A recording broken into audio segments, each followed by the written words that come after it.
Welcome to KRR kitchen. இன்றைக்கி நம்ம கிச்சனில் நல்ல ஒரு அருமையான ஆப்பம் ரெசிபி எப்படி செய்கிறது தான் பார்க்க போகிறோம். இன்றைக்கி நாம் ஆப்பத்துக்கு மாவு எப்படி அரைக்கிறது தான் பார்க்க போகிறோங்க.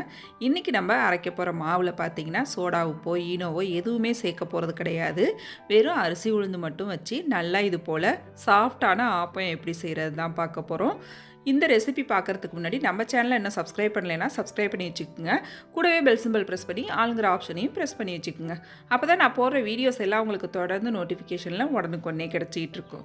இப்போ வாங்க இந்த ஆப்பம் ரெசிபி எப்படி செய்கிறதுன்னு பார்த்துடலாம்.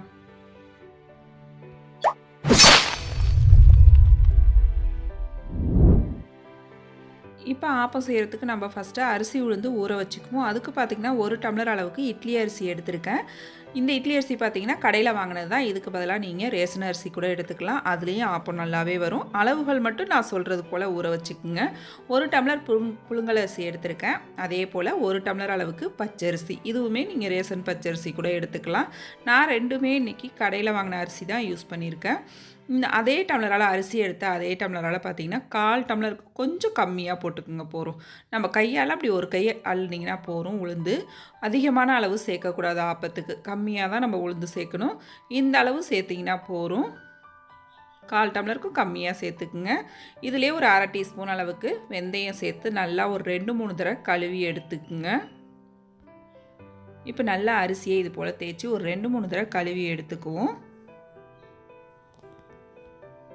இப்போ பார்த்திங்கன்னா அரிசி கழுவி எடுத்துகிட்டு வந்துட்டேன். இதில் நல்ல தண்ணி ஊற்றி நம்ம ஊற வச்சுக்குவோம். நல்லா ஒரு 3லேருந்து 4 மணி நேரம் ஊற வச்சு எடுத்துக்குங்க.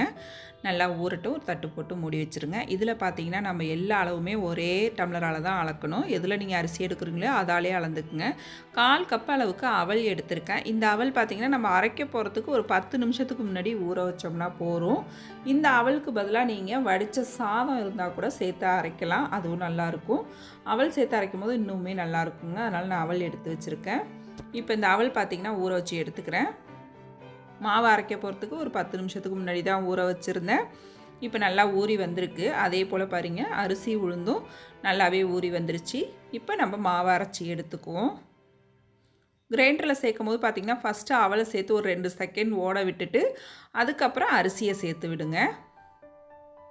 சேர்த்து இப்போ நல்லா பார்த்திங்கன்னா நைஸாக அரைச்சி எடுத்துக்கணும். நம்ம இட்லி மாவை விட இது நல்லா நைஸாக இருக்கணும். ஆப்பத்துக்கு மாவு நல்லா பட்டு போல் மைய அரைச்சாதான் ஆப்பம் நமக்கு நல்லா வரும். அதனால் நல்லா நைஸாக அரைச்சி எடுத்துக்குவோம். ஆப்பத்துக்கு மாவு நல்லா நைஸாக அரைச்சி எடுக்கும் போது தான் ஆப்பம் ரொம்ப அருமையாக வருங்க. இப்போ மாவு நல்லா அரைச்சி எடுத்துட்டேன். இதிலே கொஞ்சம் தண்ணியும் கிரைண்டர் கழுவி சேர்த்துருக்கேன். ஆப்ப மாவு தண்ணியாக இருந்தால் பரவாயில்ல, தண்ணியாக தான் இருக்கணும். அதனால் தண்ணி கொஞ்சம் சேர்த்துக்கலாம் நீங்கள். இப்போ இதுக்கு தேவையான அளவு உப்பு சேர்த்து நல்லா கையால் மாவை கரைச்சி விடுங்க. அப்போ தான் நல்லா ஒத்தாப்பில் ஒன்று கலந்து வரும். மாவும் நல்லா புளிச்சு வரும் நமக்கு. இப்போ மாவு கரைச்சி வச்சுட்டேன். இது நல்லா ஒரு 8லேருந்து 10 மணி நேரத்துக்கு நல்லா புளிச்சு வரட்டும்.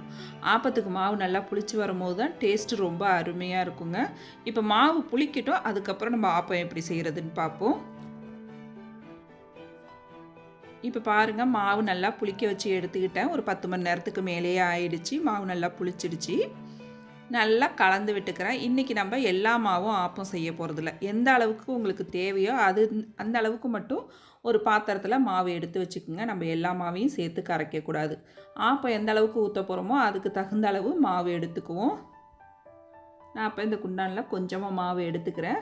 மிச்ச மாவை நம்ம ஃப்ரிட்ஜில் மூடி வச்சுருந்து மறுவேளைக்கு எப்போ தேவைப்படுதோ அப்போ கூட நம்ம செஞ்சுக்கலாம்.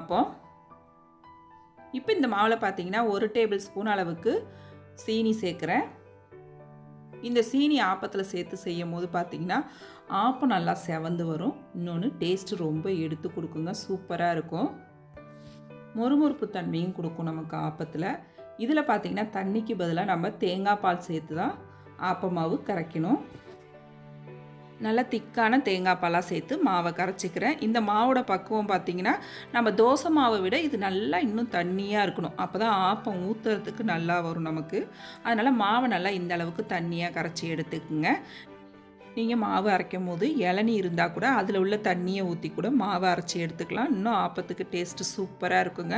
இப்போ மாவு கரைச்சி எடுத்தாச்சு. ஆப்பம் ஊற்றிக்குவோம். ஆப்ப சட்டியில் பார்த்திங்கன்னா கொஞ்சமாக எண்ணெய் ஊற்றி நல்லா ஒரு டிஷ்யூ பேப்பர் துணி ஏதாவது வச்சு நல்லா இது போல் தொடச்சி விட்டுக்குங்க. நம்ம ஆப்பத்தில் எண்ணெயெலாம் ஊற்றி எடுக்க மாட்டோம். அதனால் லைட்டாக இது போல் எண்ணெய் தடவிக்குங்க. இப்போ நம்ம கரைச்சி வச்சுருக்க மாவு பார்த்திங்கன்னா ஊற்ற போகிறதுக்கு முன்னாடி ஒரு தடவை நல்லா கலந்து விட்டுக்குங்க. கலந்து விட்டு ஒரு 1½ கரண்டி அளவுக்கு இதில் மாவு சேர்த்துக்கிறேன்.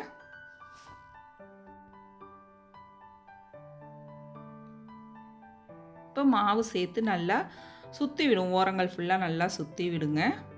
சட்டியை இது போல் திருப்பி விட்டு நல்லா இது போல் சுற்றி விடுங்க. நல்லா இது போல் சுற்றி விட்டதுக்கப்புறம் பார்த்தீங்கன்னா மீதம் இருக்கிற மாவெல்லாம் நடுப்புற வந்து உட்காந்துருக்கும். அது பார்த்திங்கன்னா நடுப்புற நல்லா பஞ்சு போல் சாஃப்டாகவும் ஓரங்கள் பார்த்திங்கன்னா நல்லா செவந்து மொறுமொறுப்பாகவும் கிடைக்கும்.